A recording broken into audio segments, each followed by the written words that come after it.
This is Terms of Reference. I'm your host, Stephen Laddick. Johnny Girges works with Arcenciel, an organization dedicated to social inclusion through their programming with youth, health, mobility, agriculture, and more. Johnny is a true Aidpreneur, combining his skills as a physical educator, circus artist, and NGO manager to edutain and empower at-risk youth in Lebanon and beyond with critical circus performance skills that can be used under the tent and throughout their lives. I spoke with Johnny in Lebanon. Hi there, Johnny. Thank you so much for being on the Terms of Reference podcast today. Hello, Stephen. Thank you for having me today. Thank you. Thank you very much. And where am I calling you in the world today? You're calling me to Beirut, Lebanon. Beirut, Lebanon. What's Beirut, Lebanon like in January? In January, it's actually quite cold today, and it's been this way for the past couple of weeks. We've been having a storm, and quite cold, quite cozy, you know. Then I guess you just get to stay inside and do your work, right? I suppose so. No, we tend to move around, even if it's cold, because, you know, we have our work happening all around the territory, so we're just jumping from one spot to another, from one corner to another in Lebanon. That's a great introduction. You work for an organization called Arcenciel. It's a global organization, and you work for it in Lebanon. Tell us about what the focus is in Lebanon and the specific work that you do. Thank you, Stephen. So basically, Arcenciel is an NGO working on sustainable development on all three levels. So we work on the social side, we work on the economic side, and we work on the environmental side. To be more specific, what I do in Arcenciel, I work with youth. I'm part of the youth program. I work for a project called Circus, which is Circus in the Sky. And our work is based on psychosocial support. It's on education mainly. So we try to get the education part together with the entertainment part and then induce it into a social work. The child would be having his psychosocial support sessions. The child would be sharing with his peers, playing with his friends. In the same time, he's getting educated, an alternative education for sure, through the circus. This would hopefully lead the children who benefit from our services into maybe getting a job in the circus. At least we can say that the children come out with a smile from our programs. I love the way that you put it, is maybe they'll go get a job in the circus. I feel like there's parents all around the world would be terrified for that outcome. But no, even when a child comes from a tough background, they don't have much choices. And once they quit school at an early age, there has to be something to replace the school. Somewhere where they could learn discipline, somewhere where they could be free to express themselves, to interact with other children who come from their similar backgrounds or different backgrounds. What we focus on is the experience of being able to build your personality on the three levels. You learn, you activate your cognitive potential, you do a lot of exercise, so you're working very hard on your physical level, and you actually get to interact with others in a peaceful environment, in a creative environment. You know, so this is actually the deal breaker here. When we talk about the circus, especially around the Middle East, I loved what you said, that the parents would be terrified. Especially in the Middle East, circus is considered something fun. It's a clown doing the bozo. And what we're trying to prove nowadays is that the circus is one of the most developed humanitarian development tools.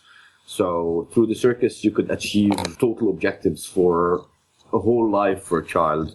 And as I mentioned, it would either be just having fun in some sessions or just creating a whole lifestyle, just like what happened to us. How long has Arcenciel been in Lebanon? Arcenciel is there since 1985. The idea started in 1984 after a group of youth were working with people who went through war injuries. And then 1985, it was registered. It is an NGO known for public utility. So what we do is actually we replace the government in some issues. Like in Lebanon, Arcenciel handles 100% every single thing that has to do with the rights of people with handicaps. So we run everything from the smallest detail of maybe installing a ramp at the house where we have someone disabled, or whole education programs and social integration. And Arcenciel has been working now for 30 years almost with each and every person in difficulty. So you're saying that in all of Lebanon, your organization is the contact point for handicap. Exactly. Wow, that's a huge responsibility. Well, thank God for it. I believe that the people who started with Arcenciel, the original initiative, were very well directed towards what they do.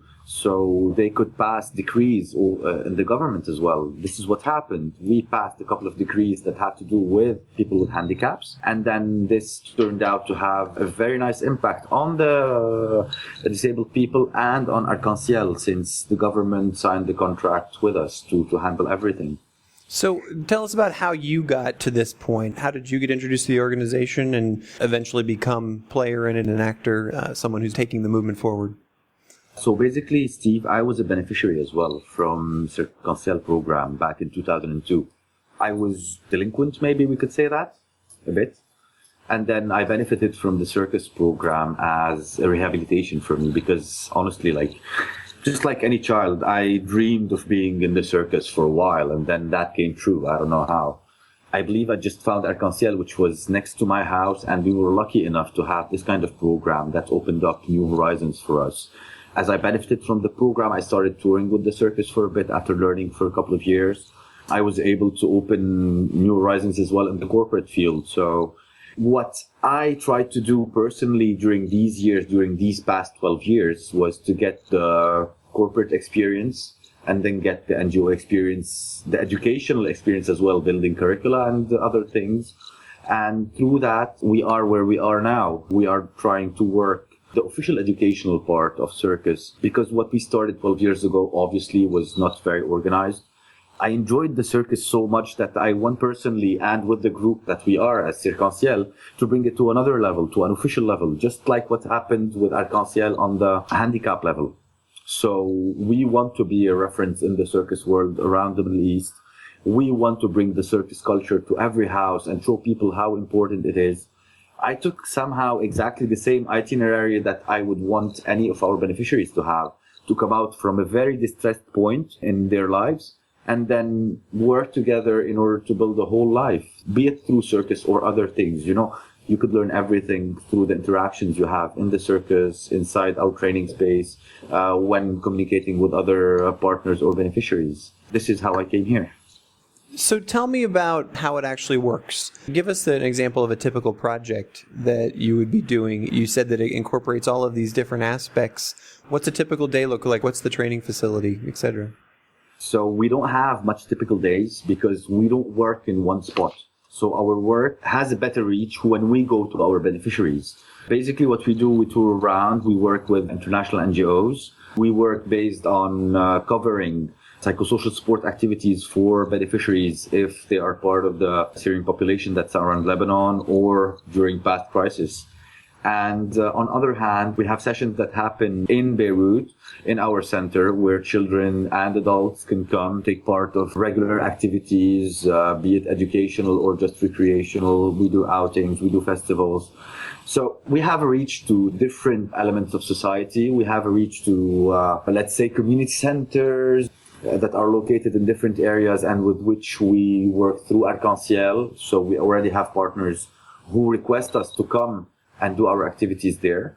And once we do our activities, there are always children who just pop out from everyone else, you know, like they show that this is material. This guy is material to come and be a professional circus artist.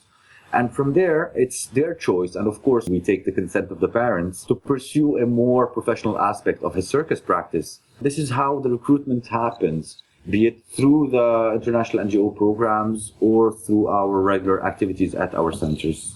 You interact with so many youth on a regular basis. Aside from your story, which clearly is an inspirational story in itself, is there a story that you like to tell about, you know, either a surprising moment or just one of those aha moments that you were out with your group and you were performing or you were demonstrating for a group and you said, wow, this is how it all comes together. This kid gets it.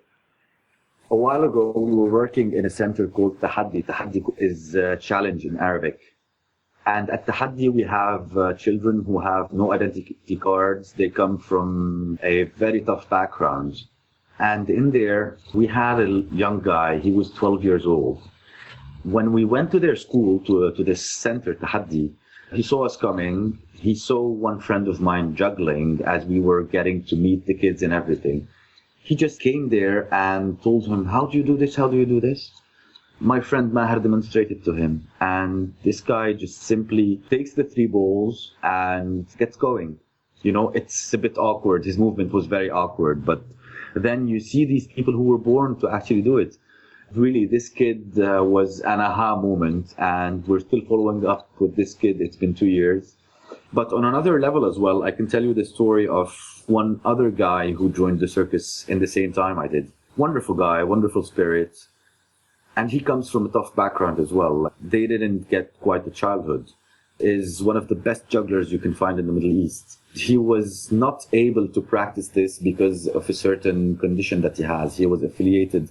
He actually worked for the government, so he cannot pursue any other activities. And the aha moment came like a while ago because he said aha to himself and he quit his job and now he's pursuing full-time his lifetime dream, which is the circus. That's fantastic. I can see the connection that you would have with youth, juggling acrobatics, physical activity, fun, etc. What are some of the key challenges that you face connecting to these communities, connecting to youth, delivering your programs? What makes it difficult? The most difficult part in here is actually getting the youth to commit. Because, you know, just like their attention span is very short, their commitment is very short as well, especially when they come from a tough background.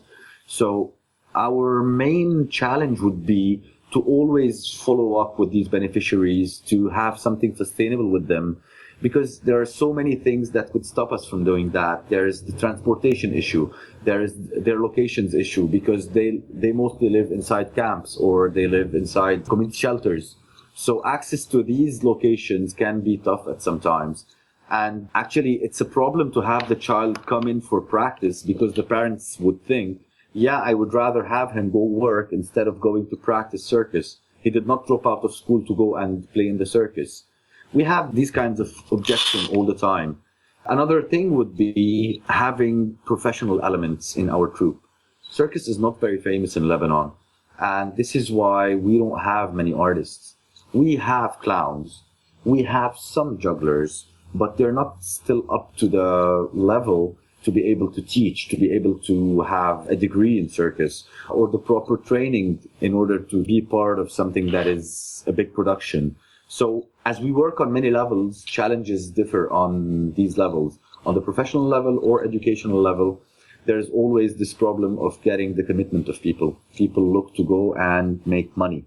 And nowadays, a circus job does not make enough money.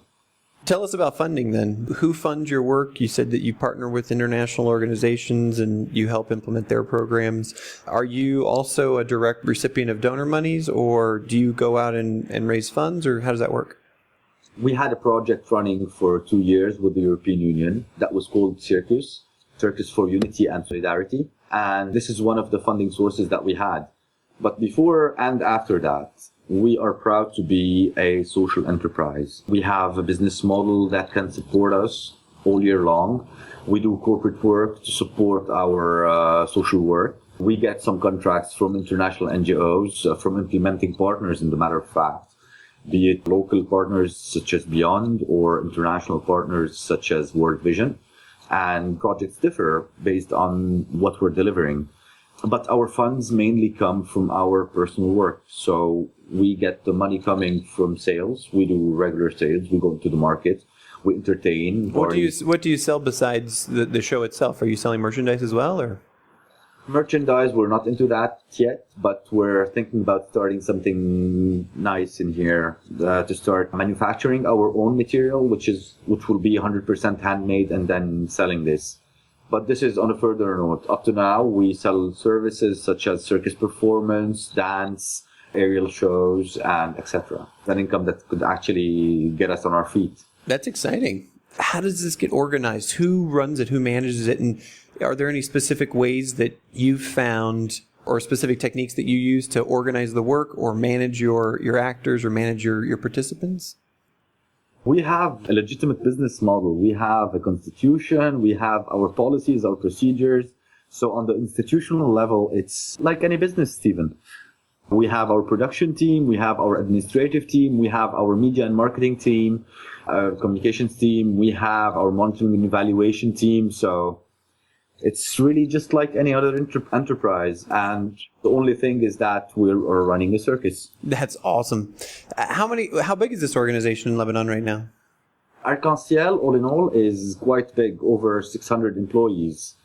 But our program is still young and small. Like we benefited in 2002, but then the program was left out. We just came back to Arcenciel. It's been around 2 years now. And it's booming. Now, as we created our system, we're getting more on the ground. We actually got to hire 5 people starting this year, which is quite an achievement for us, really. We used to depend based on contracts. And now we could actually support an enterprise that has fixed income, that has employees that could function properly. How do you plug into the greater Arcenciel organization? Are you solely dedicated to the circus program right now? And I think that's what you were indicating a few seconds ago. Or do you also participate in tourism activities or environmental activities in a different technical capacity? Basically, what I do is only the circus, but the circus is associated to other programs. When we have an environmental program, we would use the circus as a tool to introduce healthy environmental practices, for example, through a play, through a show. Personally, I just take care of the circus, and this is my main focus right now. But I must say that as Arcenciel is this big organization that has 8 programs, we cannot be separated. Like any one of us who work in a certain program would go in and would expose all of Arcenciel and all what we do, and we associate our efforts together, be it in the social aspect, environmental, agriculture, anything. What does the next 5 years look like for you? How do you continue to grow specifically? Is it building a facility? Is it putting up a master tent, so to speak? Is it taking the show international? What does it look like? I must say that the next 5 years would be very much education. This is the main pillar for success. And if we want to have the proper credibility with the government and with every international entity, we need to have accreditations. We need to have affiliations. As a circus school in Lebanon, we have no accreditation yet. So we need to pursue that first. We need our trainers to go out to get the proper education they need in order to come back and to be officially integrated, be it in the curricula, the official governmental curricula, or in our school. Arcenciel needs to be recognized internationally through accreditations. Our performers, our educators need to be licensed, need to have their licenses, need to practice it professionally. This is the next step. I believe within the next 5 years, we will be able to reach an objective, a big strategic objective, which is integrating circus arts in governmental curricula, education curricula. Within 5 years, we would have our center definitely, like building our base, or maybe just having a huge tent. We still don't know. What are some of the challenges? You said that you worked all over the country. What are some of the challenges of those logistics? Putting together a show in Lebanon versus putting a show in Tripoli. Do each of the regions of Lebanon present their own logistical and physical challenges, or is it still the same, gathering the youth, getting the word out, that kind of thing? Logistically speaking, we don't have many challenges. One of the main challenges would only be security. This is a risk when you're working in such a setting. Besides that, logistically, we try to make our shows as simple as possible. We don't have that big production yet because we know that our environment cannot contain it. So we try to go towards simple things. We try to go to theaters that don't require much decoration. We try to find the spots that are most convenient for these youth to meet outside the camps or in a local school. We have very good performers who can perform anywhere, anyhow. We can perform in a muddy ground. We can perform in a UNICEF tent. We learned throughout the past couple of years to adapt our service to any spot that we're in. If you're in the Beka, there are some elements of your show that you would not use because culturally they would not be accepted. be it a clown show or maybe an acrobatic number. In other places, we might remove another show. The challenge is always to find the right material to share with these children, depending on their background and where we're having our show. Logistically, it's more or less simple. We try to keep it as simple as possible. Tell me about security concerns. Obviously, there's tension all around you from Syria and from other places. Have you ever had a security incident or ever been a need to shut down a show and run? Shut down a show and run. This happened in Baalbek. You know Baalbek? I do. It happened just a while ago. In the beginning of 2014, we had a joint program with Oxfam GB. It just burst out. We had 2 bombings happening right outside Baalbek, and we had to just cut the show in the middle of it, get the people evacuated. This is one of many, actually, because we were intervening in Dakar as well, which is in North Lebanon. And this place is right on the borders. And you would hear a lot of things happening just a couple of kilometers away, and you have to go on with your activities because the people right there are so used to this kind of happenings, to the sounds of machine guns, the sound of bombs. They don't care anymore. So you just have to go on with your activity until the end. And in these cases, we did not just abandon the show and leave. We just went on till the end. You know, after a while, you adapt to this kind of circumstances. And you know that any kind of harm would not be approaching you at this moment, or else you'd have your security officers contacting you all the time and harassing you to leave the place. We try to hang in there as much as possible. That's a powerful story, now that we've evoked the image of machine guns and bombs going off while you're trying to perform a show of fun and excitement and these kinds of things. How do you measure your success with these? Because, as you said, people are used to this environment, or they become traumatized by it in a way that it becomes their reality. Are you able to actually measure success? Are you able to actually witness people coming out of that mist of trauma and changing their lives, or sort of taking their things in a different direction? I cannot really talk about the impact level. I can talk about the outcome, because this is, and sometimes it's not even an outcome. We don't even have an outcome. When it's a show, the outcome would be people are having fun, people would approach us, they would be very happy about it. In some other programs, we tend to work with the children to teach them the circus and not perform. So our main focus goes into the practice and teaching of the circus. And on this level, our measurement tools are really very basic. We have our survey that we give to the children who participated. We assist them actually in filling small evaluation forms if you want for the session. On other grounds, we have people which we visit, let's say every month, every 2 months.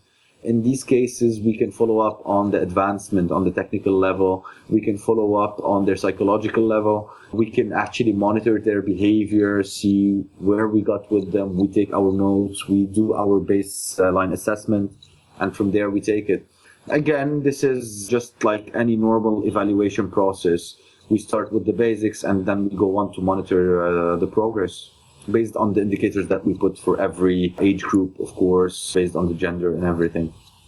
What about the full arc of someone participating in circus activities such as yourself? You're targeting youth and they come into the program or they're excited by it. How long can you be a circus performer? Is this truly like a lifelong career, or is there a point where you have to sort of retire and move on to something else?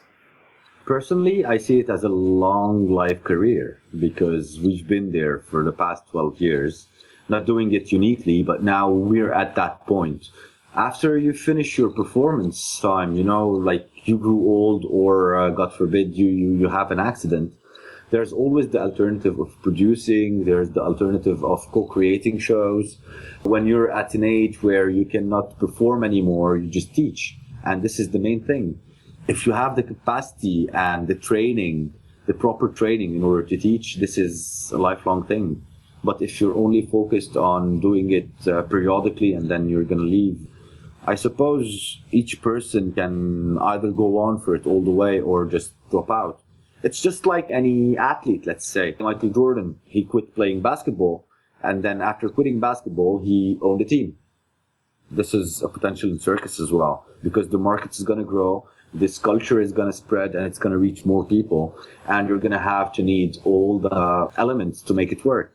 So if you're a performer, you finish your performance time, you could go into teaching, you could go into professional training professionals to do shows, you could work in creation, you could work in creative writing. It's a whole world, Stephen. Johnny, my last question is one that I ask everyone here on the Terms of Reference podcast. Is there a piece of critical advice or one or two pieces of critical advice that you would give to somebody who's listening to the show right now about starting and having success in a career helping others, or in a career as a social entrepreneur, or in a career as a development or humanitarian aid professional, essentially working in the social sector? Do you have any advice for that? The first advice would be, whenever you see that the road is dead, it's a dead end, this only shows you that you need to make more effort, because it's going to open anyway. When the road is blocked, it only means that you're a couple of steps away from unfolding what's behind. My second advice for everyone, not only the people working in humanitarian aid, apply self-care. Care about yourselves, care about your psychological well-being, care about your physical well-being, because this is what's ultimately going to make your life a success. Everything you want to do will be a success once you focus on being well. Like, honestly, whatever stands in your way, just focus on being well, as hard as it gets. Johnny, thank you so much for your time today. This has been a really interesting conversation. Thank you for having me. You've been listening to the Terms of Reference podcast from Aidpreneur.com. Subscribe to us on iTunes.